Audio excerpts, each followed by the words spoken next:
Pre-show quid pro quo. Connor, you get the first question. Go ahead. It can be any question in the world, and I will try to answer it as honestly as I can. Okay. If you could domesticate any animal, real or mythical, and have it as a pet, which one? What would you choose? Oh God! Don't think about things like, well, this is a bad neighborhood for griffins. No. Oh man, any animal. Oh man, I'm gonna just go off of the top of my head. I absolutely adore lemurs, and I have since I was I guess 12. So I, as much as I love imaginary animals, griffins, manticores, that kind of thing, I would still just fucking want a lemur, man. I just want one of them lemurs because they're like the hippie of the animal kingdom. They kind of sit in the sun to get a bit of their sun. They look like they're meditating. I would probably have to choose. How lame is that? I would take a real animal, a ring-tailed lemur, and have that as a pet. Yeah. When's your birthday? November 14th. Cool. All right. Thanks, man.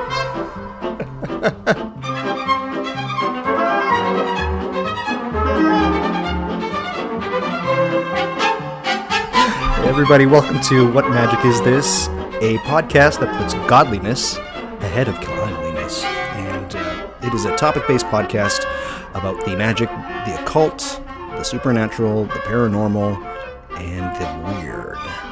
And today, I'm joined by my guest, Connor, who has chosen a very interesting topic, which is coincidences and synchronicities. Connor, what made you choose this topic?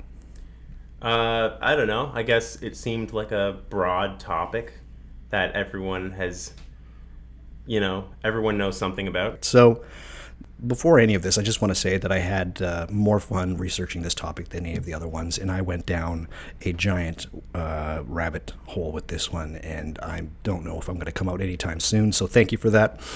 Perhaps one of these days I'll wake up and just realize how much time I wasted on it, but in the meantime, I'm enjoying the ride, and yes, I can't wait to get into it. So, what are coincidences? If you go to the dictionary, you're going to find the definition of coincidence is the occurrences of events that happen at the same time by accident but seem to have some connection. We all know what coincidences are. Everybody in every culture knows what they are, but what they express differs very greatly. You have the Chinese, they call it yuan fan, which is fateful coincidences, and it's just synchronicities, however. We've already talked about Carl Jung, and he has synchronicities as being they are acausal connections between psychic states and objective events or meaningful coincidences. I found a better definition from Jeffrey Kripal, who's I'm a huge fan of. Everybody should read his books. He has the synchronicities relating as being they're a kind of symbol, as opposed to the normal definition of what a symbol would be. He goes to the previous definition of what a symbol would be, which comes from symbiline is an agreement, a contract, or an ominous chance meeting. So that's kind of sounds a little bit like coincidence already. But is kind of like subjective, like it's meaning that you yourself attribute to a coincidence, because like if it's acausal. Yeah. So yeah. Exactly. Okay. Very much so. Well, he defines them as a jaw-dropping coincidence that signaled some deep psychological meaning or guidance on the road of life by linking or correlating a physical objective event with an internal subjective state. Okay, so I've never experienced synchronicity then, because I guess I don't believe in that, I guess. Okay. Right? Yeah, pretty much. So I just shoo off a coincidence. It's all just coincidence. I'm going to get the job. Right. Exactly. So one wonders what the difference between a coincidence and a synchronicity is. I try to explain to people that a coincidence is an exclamation mark. It's like, oh, that's interesting, that's cool, whereas a synchronicity is a question mark. It's like, oh, what's the meaning behind this? What's going on here? What's the universe trying to tell me? What's God trying to tell me? That's how I try to say. So if you yourself said you've never experienced a synchronicity, it's just all a coincidence. It's yeah, like, exactly. Yeah. That's interesting, right? You said that you, in preparation for this show, that you have a coincidence that you'd like to share. So do you want to go ahead and share one? Yeah. I guess the biggest coincidence, which there are degrees of coincidences, would you say? Mm-hmm. Do you agree with? I agree with that. Elaine Bennis. Yes. Deep cut. Deep cut. Reference. Yes, absolutely. So the biggest coincidence I ever had, I was at a bar. I was at the comedy bar, and I was like hanging out with a bunch of comics and people I knew, and then I was talking to a friend that I went to college with, and another friend's ex-girlfriend, and it was just the three of us. Like it was a bigger group, but then it just got down to the three of us, and we were just talking. One of them, my friend Matt, was talking about his. He mentioned his mom, whose name was Diane, and then I don't even remember her name, but she. The other person said, "Oh, my mom's name is Diane," and I'm like, "You're shitting me. My mom's name is Diane." And we were just like, the three of us all had the same. All of our moms were named Diane, and we were the only ones talking. It was pretty crazy. It was a little like spooky. 'Cause I almost wanted to. I think no, we did go around to some other people and ask just random people, "What's your mom's name?" Nice. As if like I don't know, their mom's name would also be Diane. Like, oh my god, Did you find any other Dianes? did you get an anonymous invitation to this bar too? Oh. No, Club Diane? No, we didn't find any other. No. People. And then we also did the test of like, okay, on the count of three, what's your dad's name? Mm-hmm. And then like we all said like Ron, Richard, Jeff. We're like, oh, okay. Back to reality. Yeah, exactly. Nice. That's cool. People love coincidences. In fact, even earlier today, I was reading about one, and this is we're just drawn intrinsically to coincidence. It happened a couple of days ago, so it happened on July 11th, which was 7-Eleven Day, 7th month, 11th day. In a 7-Eleven, somebody gave birth to a little girl. And the little girl was 7 pounds, 11 ounces. Mm-hmm. We just absolutely adore coincidences. Yeah. For reasons that we'll probably get into, they're very popular, and it's seemingly they always have been. Everybody's favorite coincidence is futility. Now let me lay this out for you. Huge ship, the biggest ship ever made at the time. It's over 800 feet long. Mm-hmm. It was called Unsinkable from the get-go.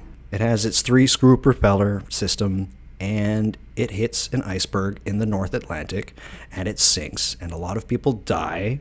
The iceberg hits on the starboard side. A lot of people die because it was deemed unsinkable, and they don't have enough life rafts. Sounds like it would make a good movie. A really good movie.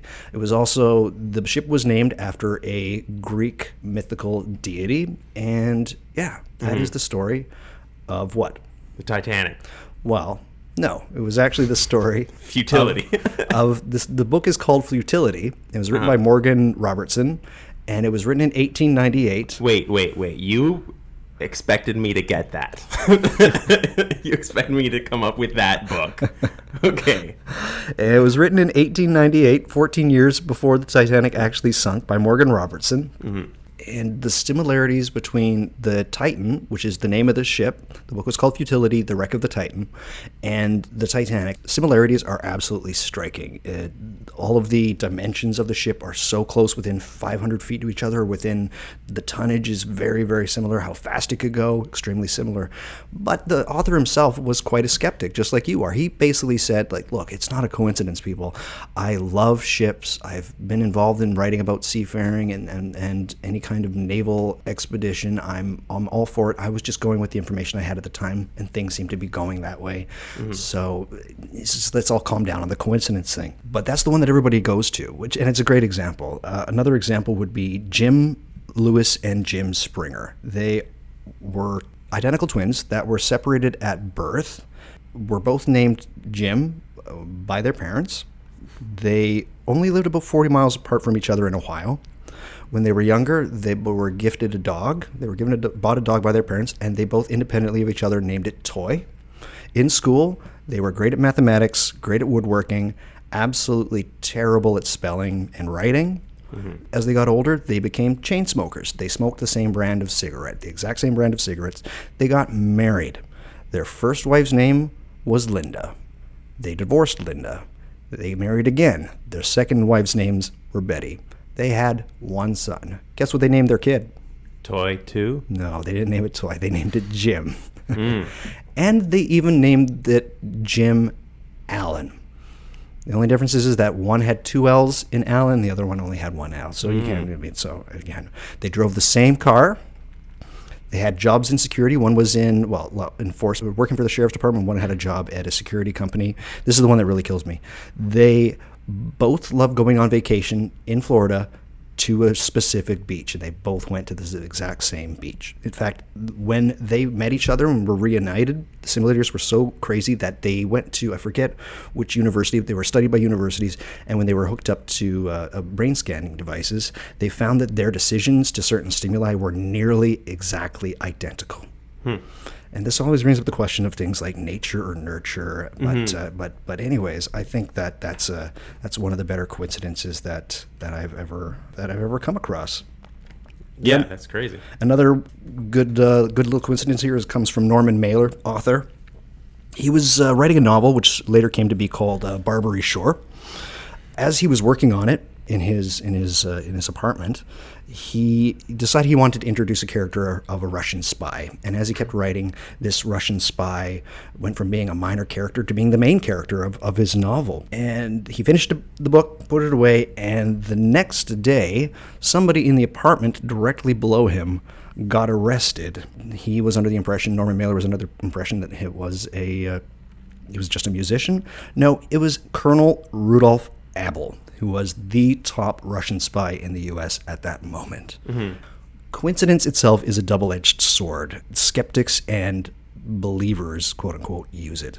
So believers, they say that coincidences clearly show that the world is more connected than we'd like to think, or that maybe that we can manifest these things if we put our mind to it. You said earlier that you're somewhat skeptical about it, and so skeptics will go to coincidences and they will say we are supremely bad with statistics and understanding the frequency with which the impossible seemingly happens and may occur. There's tons of books written about this. I've read one of them, and they bring up extremely good points. And it's true, we're just not good at looking at how much this kind of stuff occurs. It has a lot to do with selective attention as well. Right. We're also terrible at being objective. For meaningfulness of an event or an occurrence, it might be simply a function of you taking an egotistic point of view on these things. So this is also why other people's coincidences seem so boring, but yours sounds so miraculous and so amazing. It's like, oh my God! But it's when you were telling your story, I was yawning. No, no, I saw. Yeah, it's very rude. But there's a professor, Ruma Falk, at the Hebrew University in Jerusalem. She did many tests around these lines. She basically she would give them examples of coincidences, and to grade them against coincidences that had happened to themselves. And she found that people with their own coincidences, they would be high up. They would be like 9s out of 10s. But then other coincidences, which would literally almost be exactly the same, would score like a 3 or a 2. We're ego-based creatures. We're always just trying to think that everything's about us, which is really great. So when I texted you about this topic and said, like, it's a go, you sent me a text back. Well, what was it? Coincidences, because I think that people put a lot into it. LOL. Yeah. So did you want to explain a little bit as to why you feel this way? Oh, well, I feel like you just literally, mapped out my argument in your card there. Oh, nice. Like, I don't know. I feel like people inherently try and attach or attribute meaning to things. It's kind of within our nature. People also don't think about statistics and, like, if they were to do calculations or even like mathematicians have done calculations like that to find like, oh, the chances of this happening aren't actually that outlandish. Yeah, for reasons like that. And also, I don't know, like a lot of times a coincidence, the meaning that people put on a coincidence isn't really, I don't know, that profound. I'm just like, oh my God, I was going to a job interview at this, at Walmart, and I passed like a someone holding a Walmart bag. It's like, yeah. So that's the universe telling you that the job interviews, like, I don't know. All right. Sometimes, a lot of the time, the meaning is like, so meaning is in the eye petty. of the beholder. Like, yeah, exactly. Meaning is in the eye of the beholder. I get that's it. the universe telling you that. I would agree with you. People wanting to turn mere coincidence into synchronicity or synchronism. Synchronism would be like a telephone telepathy. You think of somebody and then they call you, right? That's a synchronism. Different from a synchronicity. So let's get into synchronicities then. So Carl Jung, in 1952, he wrote a book called Synchronicities and Acausal Connecting Principle. I've read it. It's typical Jung. As I mentioned, Jung has this problem where he tries to be the scientist as opposed to just kind of writing. It's not a very good read. I wouldn't suggest it if you're trying to get to the bottom of what coincidences are. What I can glean from the book is a sentence that I found in there. It's either there are physical processes which cause psychic happenings, or there is a pre-existence psyche which organizes matter. Or to put it simply, it is that there are things from the outside that affect things on the inside, and then vice versa, there are things on the inside that affect things on the outside. Arthur Koestler, who wrote a book called The Roots of Coincidence, he takes this book to task. He calls it painful. He says that Jung, he buries his point in what he wants to say in verbiage. And I would agree with him. Jung, he takes something abstract and then he immediately just says that it's got to relate to the archetype or the collective unconsciousness, and that's that. Carl Jung is guilty of taking the term synchronicity and just slapping it on any and all paranormal or supernatural phenomenon. It's really quite frustrating to him. It's just a one-size-fits-all. It's really quite unfortunate because it's one of the only things that really sticks with people. The term synchronicity is quite used, and it's used in almost the same way that anything that happens that's kind of weird or some kind of a coincidence becomes a synchronicity. Again, we're trying to make these synchronicities out of just pure regular run-of-the-mill coincidences. And I'll give you an example of the difference between a synchronicity and a coincidence. It's going to involve two of my favorite people in the world. The first is Jacques Vallée. He is a ufologist of a different color. If people listening to this podcast like this kind of stuff that I'm talking about, you have to know who Jacques Vallée is. He's such a great writer. His ideas are so unbelievably interesting. He was extremely influential in his time. To this day, he's still very influential. And what's interesting is that he's now trying to find out what synchronicities are. He's kind of stepped away from the UFO stuff, and he's actually trying to come up with an explanation for synchronicities. Anyways, he was doing a book, researching a book about cults, UFOs and cults and whatnot, and he found this specific cult in California where he was living at the time. It was called the Order of Melchizedek. Melchizedek is a biblical prophet. He's was the king of Salem. There was not a lot of info on this cult, and he decided to take a taxi from, I believe, one place to a library. And in the midst of his research for this book, Messengers of Deception, he asked for a receipt from the taxi driver. Taxi driver gave him a receipt, and on the receipt itself was M. Melchizedek. And so he was like, "This is kind of interesting, but it must be a common last name." He goes to the phone book. Do people still remember what phone books are? You remember what phone books are? Mm-hmm, yeah. Okay, good. Those things you sit on to well, he wanted to know just how reach the dinner table. If there was any other Melchizedeks. And he goes, and it's just one Melchizedek, and it was his taxi driver. Mm-hmm. Story doesn't end there. He was telling the story to another one of my favorite people. And again, if you don't know who this guy is, you have to find his books. His name is Colin Wilson. Colin Wilson was friends with Jacques Vallée. He was talking to Jacques Vallée on a new book that he was doing about amazing coincidences. And Jacques Vallée told him this story.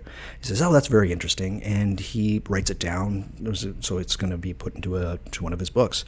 He gets tired, and he goes to try and walk his dog. What you have to understand about Colin Wilson is that he was one of the most prolific writers ever. If you go to his Wikipedia page, he wrote at least one book a year.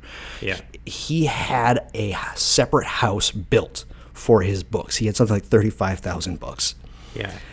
He was like the Stephen King of synchronicity, or what do you write about? He wrote the first book called The Outsider, which if you're 21 to 26 years old is maybe one of the greatest books ever written. Oh, The Outsider. Yeah, of course. Exactly. Yeah. He also wrote books, stuff about the occult. He wrote about crime. Jack the Ripper was a huge. He wrote about a ton of things. I think he's underrated as a philosopher. And he calls it new existentialism. Was what he is. When people are kind of going through their Kierkegaard or stuff like that, just give this guy a chance. Actually, what he's writing about is very interesting. Anyways, tons of books. About over 35,000 books. He has a house built for it. He goes to walk his dog, and he notices that one of the books on his shelf has become unlodged, and it's on a bed that he would sometimes take a nap on. It's just lying on the bed. Picks it up. He recognizes it's a book that he picked up last time he was in California.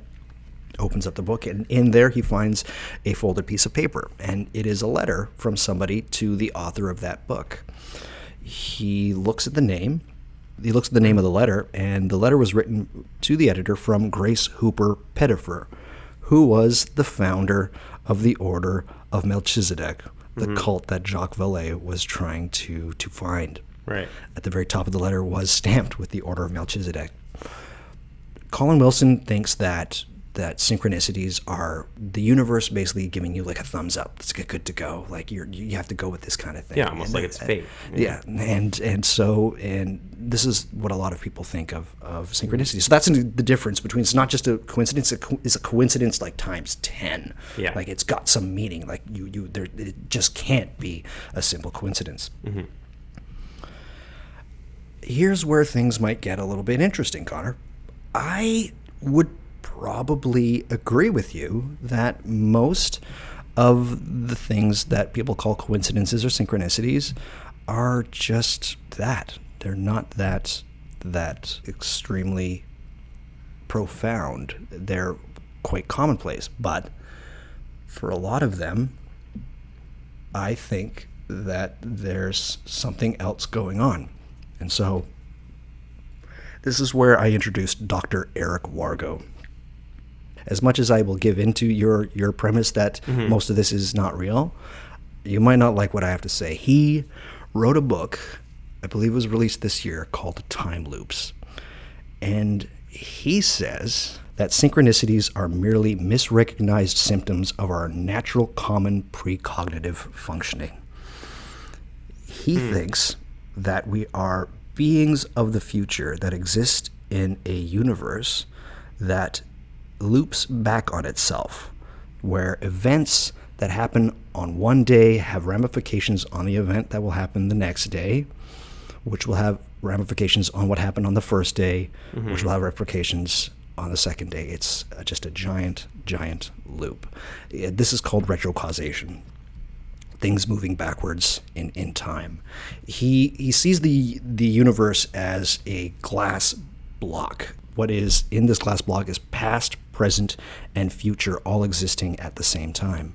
I forget the name of the gentleman who came up with this, but he takes a premise from J.W. Dunn. He wrote a book called An Experiment with Time. Very interesting book, a little bit dated, but it's well worth a look if this kind of stuff interests you.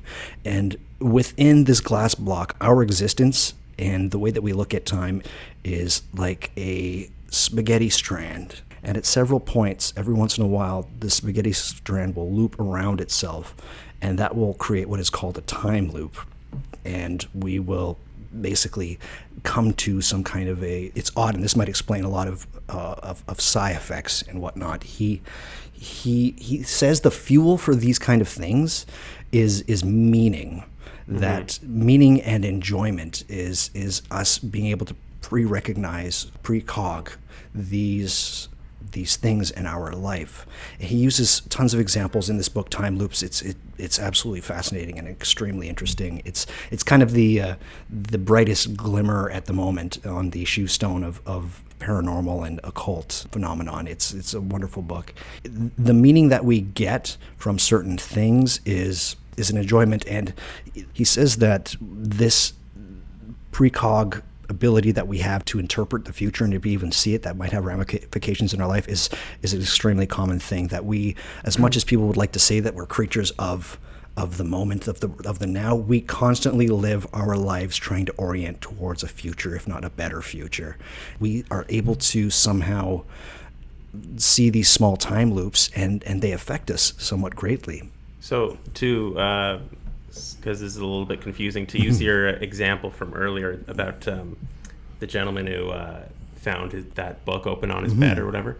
So that's an example of like, since it's like time looping itself, then let's say like in another timeline or whatever, or previous to that, he took the book off the shelf or something like that. Yeah, or him looking for that cult before actually finding the book was his almost prediction, or like a precog. No, what Eric Wargo is basically trying to say with something like that is that synchronicity is simply what it looks like when people orient towards future meaningful encounters with no inkling that this is what they are actually doing. It's a little bit different. It's not that he's actually making the thing occur sometime in the future. It's just that the interpretation of it, the meaningfulness that he gets from it, is him basically being able to see a little bit into what would be the future through retrocausation. He uses several examples, but the thing that I find most striking about it, his idea that this abstract idea of meaning, that if it would arrive from the future and guide the present and past events, that will find their ends in future interpretations of that meaning itself. So our future interpretations help determine what happens in the past. Time flows both ways. It's a circle, not a straight line. It's a loop, and the brain recognizes its future state through precognitive abilities. When somebody says that they are seeing a disaster, I'll use the example of 9/11. The amount of people that said that they dreamed of 9/11 or they knew that something terrible was going to happen in a couple of days. People say, well, where's the enjoyment in that? There's just like a lack of meaning. Well, he uses the example of Jacques Lacan's, who is a Freudian analysis of jouissance, which means kind of like an enjoyment from pain.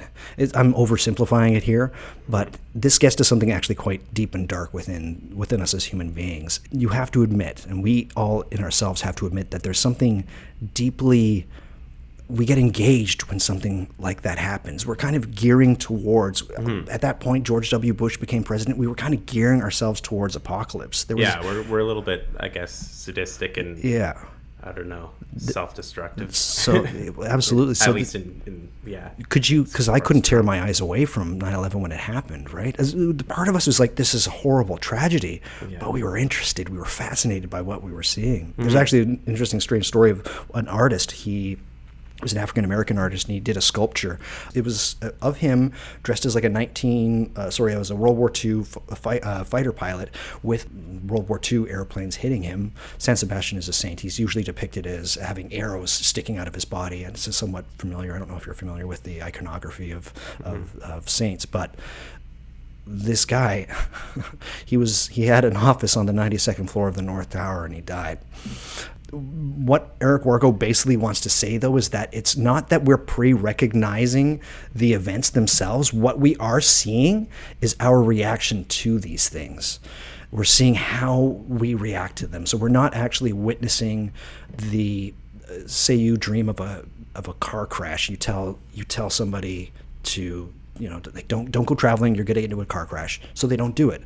The next day they get into a car crash. It's that you're intuiting and pre-recognizing your reaction to that thing. And to me, it was absolutely mind-blowing. He's got an entire chapter in Time Loops, basically on synchronicities, and most specifically about Carl Jung and the story of the scarab, which I told about. Somebody dreamed about a scarab. He went to the window, took a scarab, gave it to her. She was able to get over her difficulties. Wargo takes Jung to task. As much as I love Carl Jung, I still think that your heroes definitely have faults, and Jung certainly did.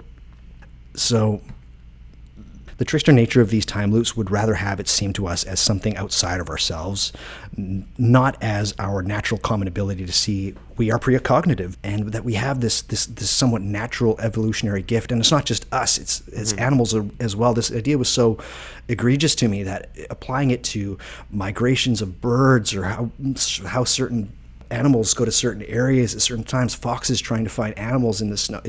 My mind started going absolutely crazy. I drove myself insane over the last 3 days. You mean how they'll do something like that, like in preparation of global Yeah. disaster, like Yeah. like Even an I- earthquake or something like that. Even so, yeah, that Or could an be eruption. that could be part of it as well. Well, is that what you meant? Like that's Ver- their Perhaps, precognitive, yeah. yeah. The Yeah, I don't know. With shit like that, it's like animals, have senses that we don't. do they?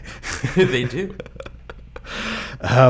What's crazy about this is Eric Wargo. He argues against Jung, saying that we're probably not the product of ancient archetypal patterns imprinting themselves on our lives, very much the way that Jung claimed. They appear instead to be misrecognized time loops arising from our hitherto unacknowledged precognitive nature. Yet, like whirlpools in the fabric of social reality, such time loops often draw the meaningful stuff of culture into their vortex, things like cards or coins, confusedly making cultural symbols appear to wag the dog of physical events, right? This is a smaller thing making it appear much larger, right? So it's getting amplified. So Jung's overreach here may reflect our larger blindness that we all share. Not only, and this is from the book Time Loops, not only a temporal bias, but also an egotistical bias.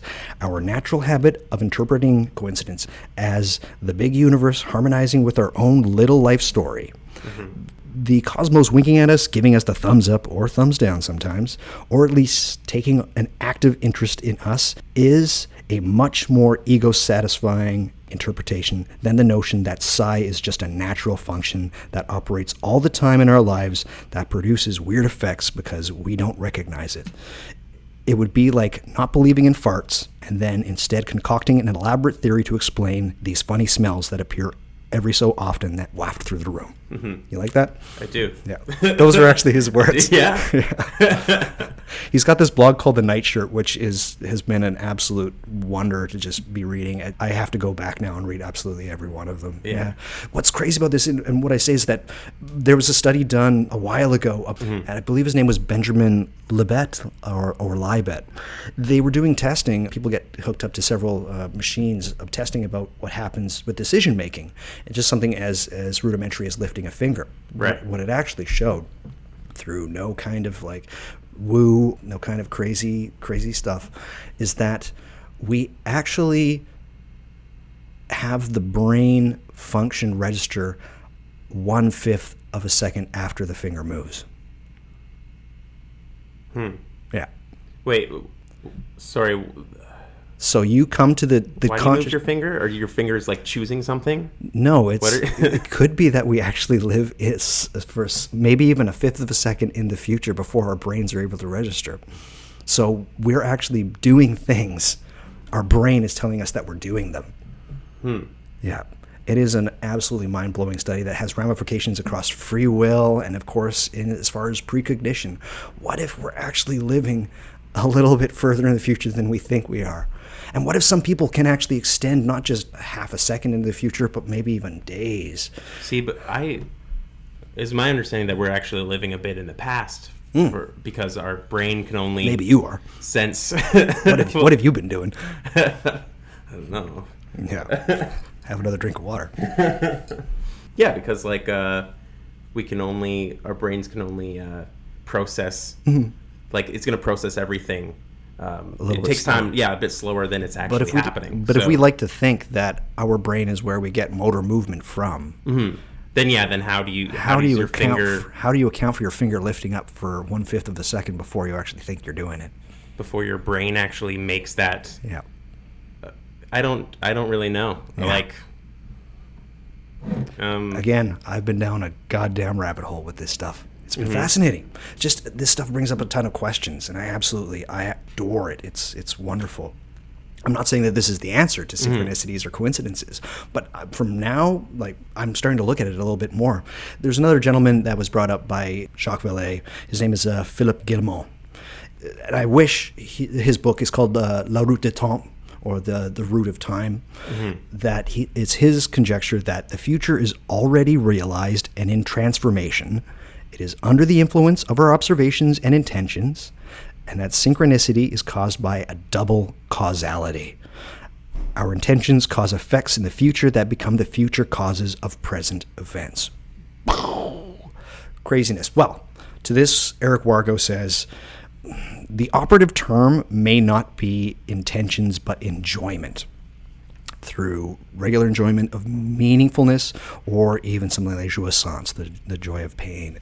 That the time loop character may be, and this is from the book, the time loop character may be precisely an amplifier of the enjoyment component in trauma that echoes backwards in time, or that is simply non-obedient to time, as in disasters, deaths, that kind of thing. Some part of us derives a benefit, experience bliss at whatever happens, even awful things.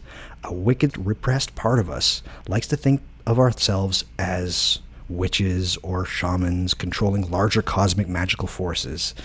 This disavowed magical thinking, inner savage, might actually be a synchronistic trickster in our lives, but perhaps also, if properly propitiated, an ally.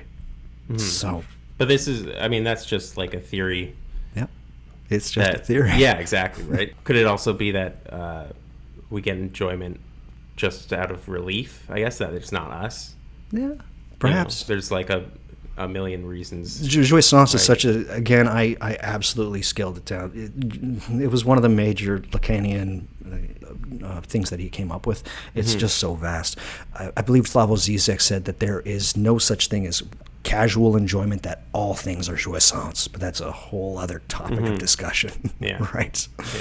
So I like this idea that Eric Wargo came up with. I think it explains a lot of things, not just coincidence and synchronicity. I think it actually has ramifications that go far wider than just looking at small coincidences. If this stuff is your jam, you have to read Time Loops. You have to go to thenightshirt.com. It's absolutely wonderful. The idea that instead of seeing it, the universe is trying to tell me something, you got to park that and think that, no, it's me doing this. It's me being able to somehow interpret the future, which I think gives agency back to us strangely. In a strange way. It kind of emboldens me to try and do things in a certain way, which is a great theory. Yeah. For me, it's kind of even frustrating to hear people who've experienced synchronicity, because it's always so circumstantial. Like we were talking about solipsism earlier. I feel like I have to view the world a bit solipsistically, because unless I experienced it, it's like when people are like, if they ask me if I believe in ghosts, I'm like, no. And like, well, one time I left the room and the refrigerator door was closed. Yeah. Then I went back in the kitchen, it was open. I'd explain that. I'm like, oh, I can't, because it didn't happen to me. I don't know what to say to that. Right. But, a lot of it is anecdotal, but yeah, exactly. Can you, at least in some part of you, does this at least a little bit interesting though? Oh, of course, it's interesting. Yeah. No, I always found coincidences interesting, but then instead of thinking, I shrug them off. I guess I've never experienced synchronicity like I mentioned earlier, because like even the anecdote I mentioned about how could that be synchronistic? What is the meaning behind that? I couldn't even fathom what the universe would be telling me, you know? Right. Like, fair enough. That a lot of people were named Diane in the year 1951. Like, right. No, this is, as much as people would say, though, this is stepping back and just trying to make a concept like synchronicity, which is, it's taking away from the great things that Carl Jung has said, but the great things that Arthur Koestler, Wolfgang Pauli, like all of these. Actually, no, it's making us realize that perhaps we are looking in the wrong place, and that we should probably maybe take a look at the fact that we are naturally, very commonly, seeing these time loops and involved in them on a near daily basis. As I mentioned earlier, once you said you were doing coincidences, the amount of coincidences that have happened to me in like the 5 days that you've mentioned coincidence has been shocking. Now, is that due to just me being... Yeah, maybe you're looking for them. Maybe I'm looking for them. Or maybe it's that I'm starting to see things from a different perspective now thanks to this book, Time Loops. Anyways... Yeah, it's been a hell of a trip.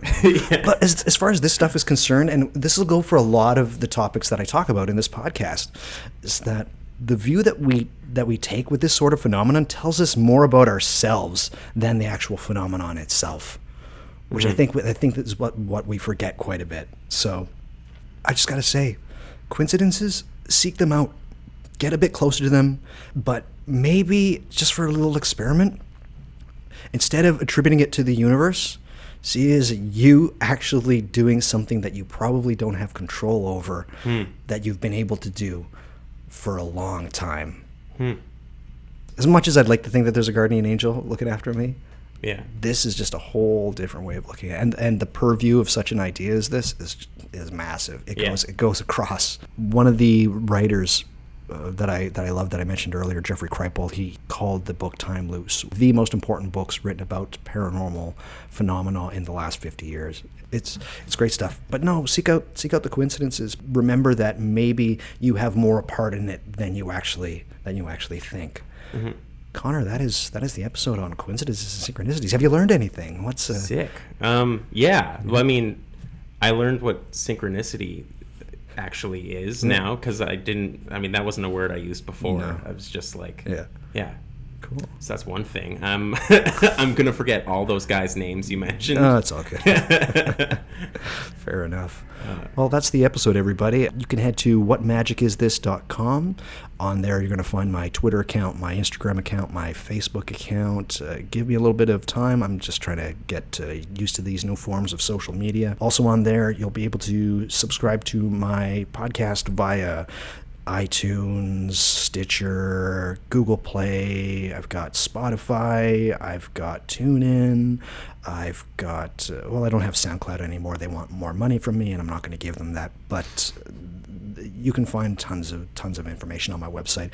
Also, go to my website for my show notes. I don't think people realize that I'm really going out of my way with these show notes. There's tons of them on there. I thought for the last episode I was only going to have 3 or 4. I think I have over 15 show notes on there. I went to task. Anyways, please go there. If you like this, give me a review on iTunes. There's only 2 ratings on there. I think it's me and Andre from the first episode. That's just a small appeal. I'll probably cut that out. Who knows? The moment somebody asks you to do something, is like, you just don't do it. And the moment somebody says, "Hey, don't Google that image," what are you going to do? So say don't rate. People, please do not give a rating to my podcast on iTunes. That's the worst thing you could do. Just absolutely do not do that. And definitely don't give it 5 stars if you're going to. Connor, thank you so much for being on my show. Thanks, I love you, man. We got to end the program with the post-show quid pro quo. Connor, you ready? I guess, yeah. Yeah, okay. So, of the big 3 of psychic abilities, there is clairvoyance, which is being able to see something that's happening at the same time, but in a different place. There is precognition, being able to see the future, or there is psychokinesis, which is being able to move objects with your mind. Which one of the big 3 would you choose, and for what reason? I'm going to put a little bit of a docket on here. Yeah. As far as the psychokinesis, or PK, it can't weigh more than a basketball filled with water. You can't just move a car, okay? So no, that definitely takes away some of the appeal of that, because I was literally thinking about moving cars. Just throwing a car across the street. You would. Yeah, I gotta go with what was the seeing into the future? Seeing into the future, the stuff that is probably we already have. Well, what we were talking about, but no, like more. Literally seeing you actively can be like, I can choose what lottery numbers are going to come up. Exactly.